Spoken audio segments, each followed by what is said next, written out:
Hanno deciso di andare a scuola indossando le gonne con lo smalto alle unghie, un segno che alcuni studenti padovani hanno voluto dare alle loro compagne di classe nel giorno dell'8 marzo per manifestare la loro solidarietà contro le molestie verbali nei confronti di ragazze vestite in gonna avvenuta nelle ultime settimane in alcune scuole d'Italia. L'iniziativa è stata promossa dalla rete degli studenti medi. Quella di oggi è una giornata per la lotta per i diritti, per cercare diritti per le donne che tutt'oggi nella nostra società, nonostante sembriamo così moderni,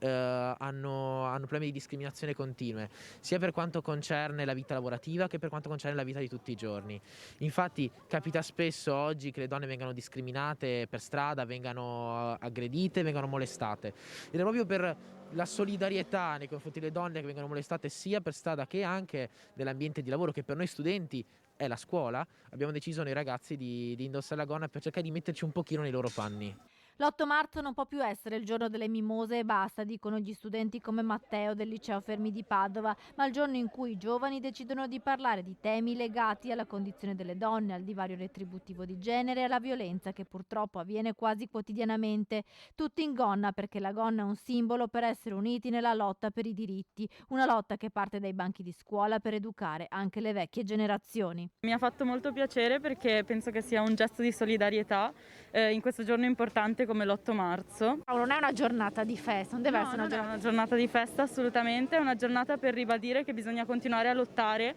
per la parità di genere